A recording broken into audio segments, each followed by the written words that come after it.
Todo piso será palco, toda parede mural e a cidade inteira poesia. Arte de rua. Eu sempre busquei, dentro do jornalismo, uma vertente mais solta, mais poética, mais próxima, inclusive, do cinema, né? As cores sempre me seduziram muito. Como ex-operário metalúrgico e dirigente sindical, que eu fui também, a minha fotografia está muito ligada com essa visão. Soube da existência de um projeto do governo do estado de Goiás que estava substituindo as casas de adobe Itapera dos quilombolas do Grupo Calunga, no norte de Goiás. Estavam substituindo essas casas que são centenárias, né? Uma técnica que eles mesmos têm de fazer, os adobes, né? Estavam substituindo por tijolo e telha eternite. Então eu corri para a área dos quilombos para fotografar essas casas. Estou sempre preocupado com essa questão social, estou sempre preocupado com essa questão política. O meu olhar é sempre para que, naquele dia seguinte, eu conte uma história por inteira para as pessoas. E não tenho nenhum projeto pessoal. Meu projeto pessoal é ser fotojornalista e fazer meus discursos em silêncio. De longe, ele tem uma leitura. E quando você vê de muito perto, e muito perto que eu digo assim, é aqui, é na cara mesmo, tem que chegar 20 centímetros para ver os pequenos detalhes. As fotos do carro são um painel de 12 metros de largura, então tem 50 mil veículos. E de tudo quanto é tipo de carro, né? Carro novo, quebrado, polícia, ambulância, carro forte. Não me interesso pela praia assim, no dia a dia, como ela é retratada normalmente, sabe? Me interessa a praia ali como um templo, como um espaço solitário mesmo, como várias coisas acontecem sem aquela monte de gente, você poder perceber as cenas, sabe? Eu sempre tive essa preocupação de registrar não só a história do movimento, mas a história das pessoas que ia formando, né, para ter uma memória coletiva do Movimento Sem Terra. Talvez uma foto assim que eu goste muito, assim, que é uma foto muito simples, assim, mas eu tenho muito carinho por ela e eu espero um dia reencontrar essa... É uma menina guarani que eu fiz lá na Argentina, na província de Misiones. É o olhar dela, assim, parece um olhar assim, de muita... ao mesmo tempo muito tenro, assim, mas um questionamento, assim, sabe?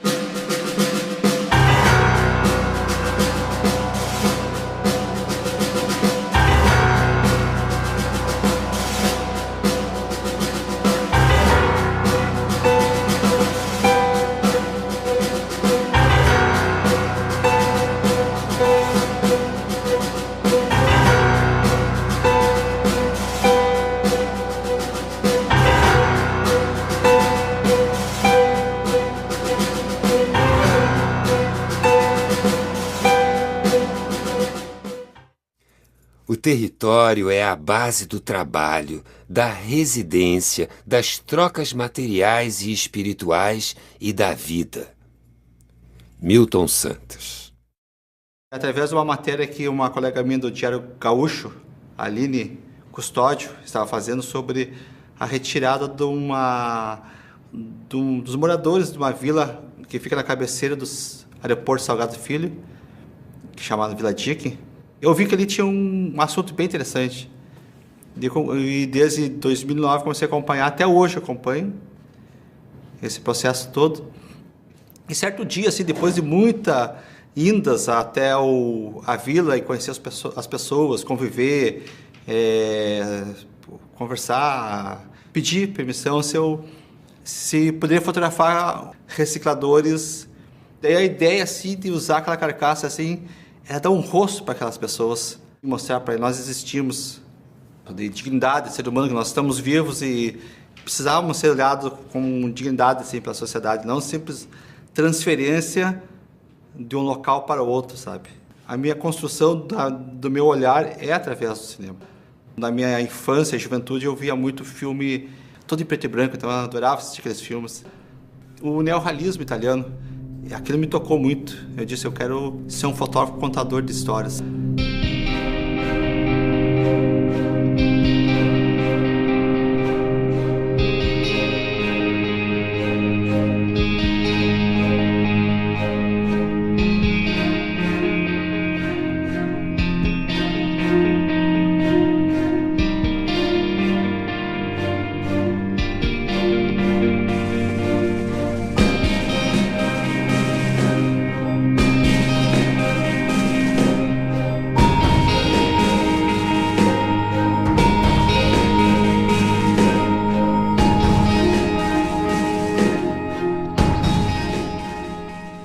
Eu prefiro mesmo, em geral, fotografar paisagens urbanas, ou não só urbanas, mas essas questões mais de cidade, da marca humana. Fotografei todos os caminhões do Ceasa, aquela bagunça toda, caminhão de coco, melancia, mandioca, banana, tudo que você imaginar, toda aquela bagunça, aquele comércio.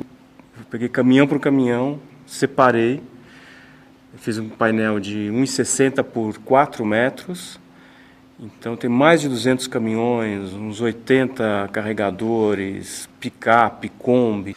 Brasília é uma cidade muito espraiada, muito pouco densa, muito pouco vertical. Então a luz está sempre penetrando ali. O céu vira um pano de fundo em mudança constante, né? Passa assim do azul límpido por tudo que é matiz, tudo que é mancha, né? E ele está sempre ali, onipresente, né? Você está fotografando do lado de fora, vamos combinar que você corta 1 terço para baixo, 2 terços para cima, ele vira um ser onipresente ali. A luz está ali.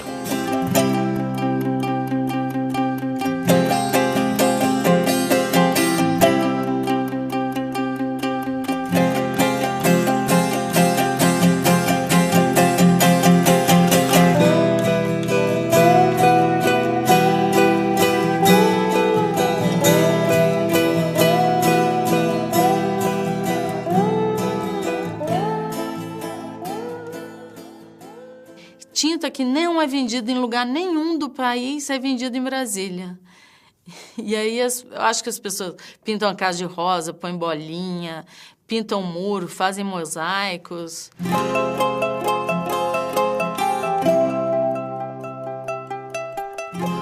Eu gosto muito de arquitetura. Mas eu queria que tivesse influenciado Brasília modernista, influenciasse mais a cidade. Mas o povo é livre, né? Faz o que quer. Cada uma casa é sua, né?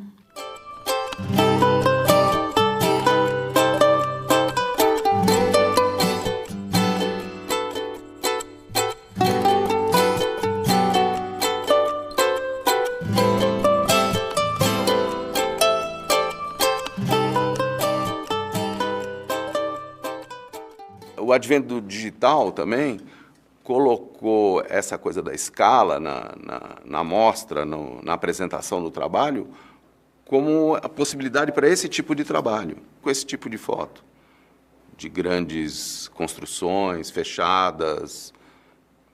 Quer dizer, não havia isso antes, né? Você fazia uma ampliação de 2 metros e assim já era uma loucura. E um dia andando na cidade, era um maio, me lembro, um dia de muito frio em São Paulo, aquela luz de inverno batendo nos prédios no centro da cidade. O trabalho veio todo na minha cabeça. Ele caiu, eu entendi ele perfeitamente.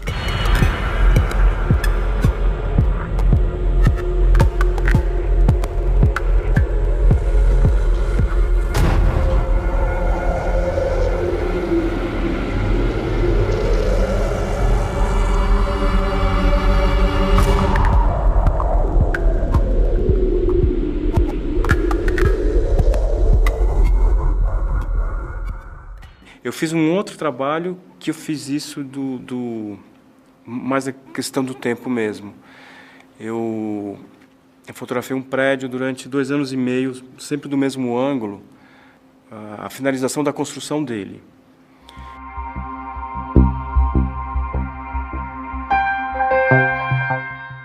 E um prédio também, que já estava pronto, mas em diversos momentos de luz. Todos, assim, amanhecendo, final do dia, noturno, com névoa. Então, são 2 trabalhos aí que eu fiz ao longo de 2 anos e meio, e condensei tudo num trabalho só. Gostava de estar no campo para poder gostar de estar na cidade. Fernando Pessoa. E de 99 a 2002, eu percorri literalmente o Brasil do Chuí ao Oiapoque, sempre em veículo 4x4 e quase sempre em estradas alternativas, e sempre o que me interessa de fato é o interior do país. As grandes cidades não fazem parte do meu núcleo de interesses porque elas se repetem, são muito iguais. Os maiores índices de desenvolvimento, os maiores índices de pobreza estão realmente nas grandes cidades, com uma identidade paralela e muito próxima.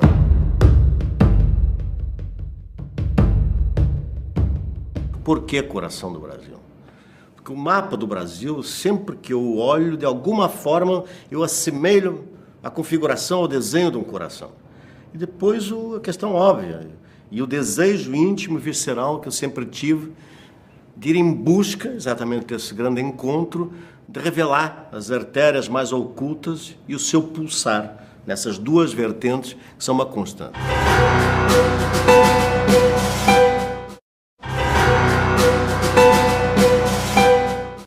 Um guia na Chapada dos Veadeiros identificou em mim como uma pessoa capaz de ir para o Vão de Almas. Vão de Almas é o grupo quilombola mais isolado de Goiás, do Brasil, né?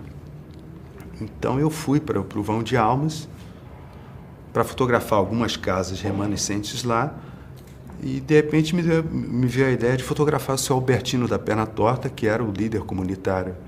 E quando eu fiz a foto dele, ou seja, ele ficou parado 1 minuto na minha frente, eu passando a lanterna nele, os outros membros da família, os outros quilombolas, achavam que eu estava benzendo ele, ficaram muito arredios com a ideia de serem fotografados.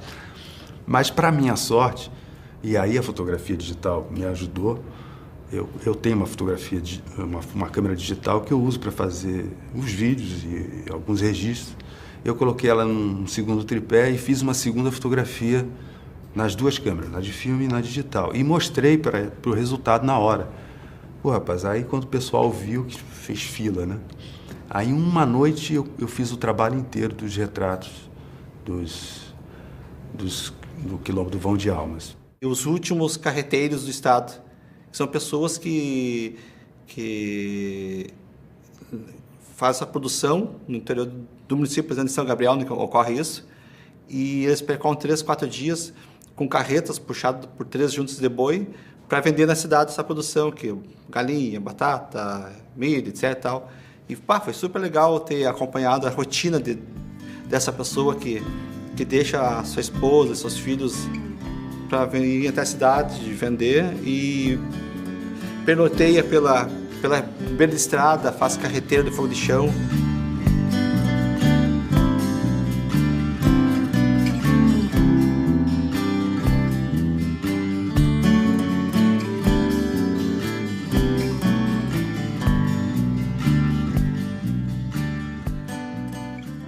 Eu tenho assim uma vontade de tentar registrar, fotografar, documentar as principais etnias que formam o estado do Rio Grande do Sul. Então, por exemplo, eu já tenho prontos italianos, alemães, poloneses, está bem legal. Depois eu tenho que estudar o que mais assim é tão relevante assim, nesse contexto.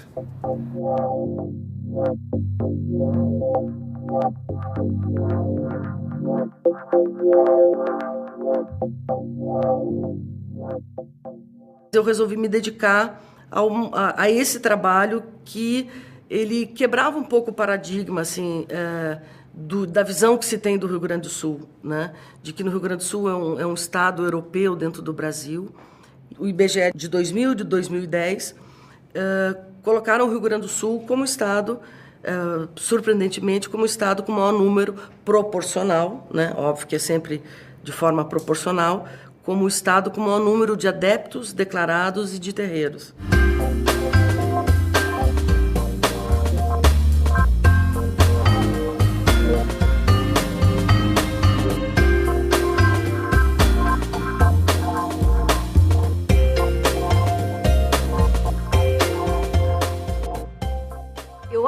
que essa história do mar, a gente viver numa cidade que você tem uma faixa litorânea como o Rio de Janeiro, realmente é uma benção, um privilégio, né? E eu acho que essa relação que a gente estabelece com o infinito é uma coisa incrível.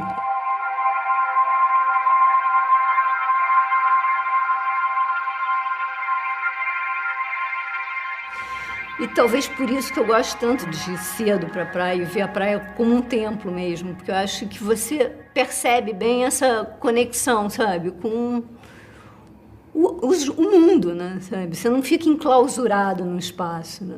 É um trabalho que eu estou fazendo agora, que eu estou chamando de pequenas infâmias, que são chuveiros, que são umas gambiarras mesmo da praia, né, que as pessoas vão construindo, aí você chega lá, tem um que tem 20 furos, o outro tem 10, o outro tem 1, sabe? E que eles vão inventando coisas. Eu acho que isso vai dando uma amenizada na cidade. Essa cidade, ela é toda uma grande mistura, né? A gente vive numa salada cultural, uma salada ambiental, uma salada arquitetônica. Eu fotografo Cristo, não sou católico a ponto de ter a religião como... eu fotografo a praia, essa energia dessa cidade, né? E essa praia tem um morro do lado, né? Que essa mistura dessa foto da cidade partida, ela está em cada pedaço, em cada esquina você pode distinguir essa cidade. Os atores que vão mudar a história são os atores de baixo. Eles vão agir de baixo para cima. Milton Santos. Alguns companheiros viraram para mim e falavam: pô, cara, eu quero fotografar uma ocupação. Aí eu, tá. Aí, pô, eu quero aparecer um dia na tua ocupação para fotografar. Eu, pô, tá. Mas eu sei que o processo não é só aparecer e fotografar. O processo é se construir todo um movimento. Para caso haja uma necessidade, vamos produzir uma fotografia para dizer algo, para, tipo, simbolizar alguma coisa, representar, gritar, expor, se revoltar de alguma forma, para além, de repente, da fala, através da imagem também.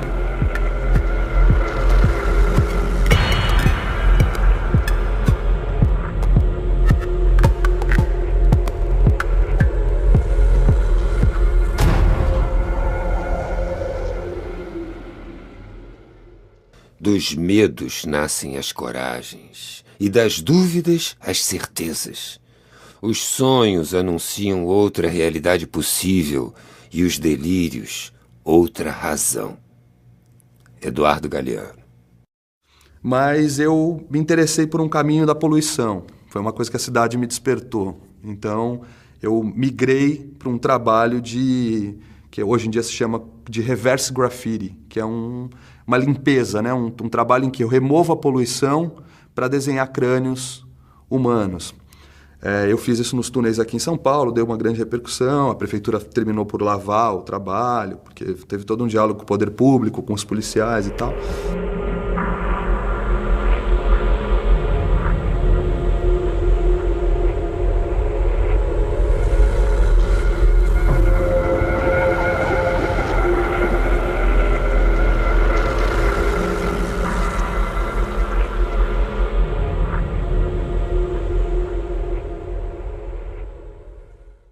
O movimento Sem Terra é fotogênico. Ele atrai o olhar dos fotógrafos de todos os costados do Brasil. E, além disso, revela uma aspiração nacional, a justiça social no campo. Presenciei alguns despejos, algumas desocupações de sem terra e sem teto, algumas com repressão, bala de borracha, pessoas marcadas por essas balas.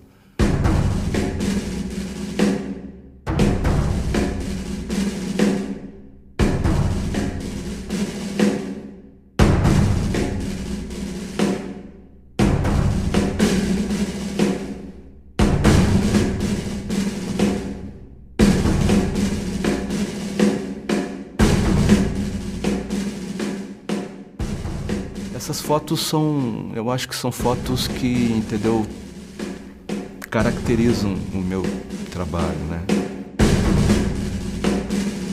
Essa é aquela fotografia que eu falei, que esse menino, você vai encontrar mais na frente essa fotografia, esse menino com essa foto segurando, 10 anos depois. Ele já está com 12 anos, 13 anos segurando essa foto. Se você vai buscar, foi aquele trabalho que eu fiz da chacina dos trabalhadores sem terra, lá em Marabá. Os fotojornalistas estão sempre à busca daquilo que ninguém está vendo.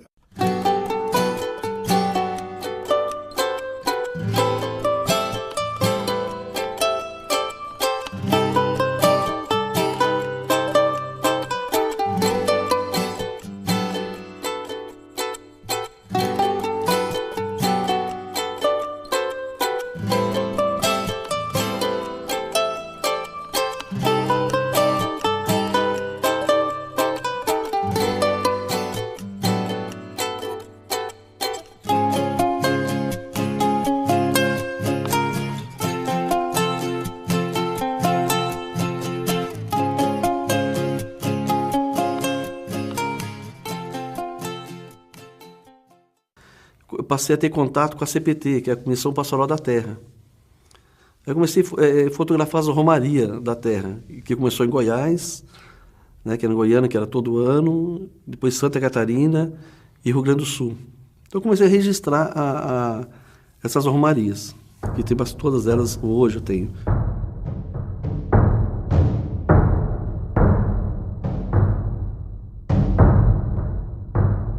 Aí depois também tive contato também com o Movimento Sem Terra. Fotografava a pessoa num barraco, dormia ali no barraco, passava 3, 4 dias ali. E hoje eu volto no assentamento, tomo leite produzido por ele, o queijo, o doce. Então eu falo que eu venho construindo essa história. E continuo até hoje registrando esse crescimento, que hoje são os filhos, muitas vezes tem até netos. Então a memória coletiva através da imagem. Porque a imagem, para mim, o que é? Quando eu fotografo ali, eu preciso gerar informação, formação e gerar uma consciência, né, dessa história. Então, por isso ela se torna também um instrumento pedagógico. Foi numa ocupação do Movimento Sem Terra, em Porto Feliz, que, inclusive, o movimento sempre usa essa foto, que é de um menininho com um punho erguido.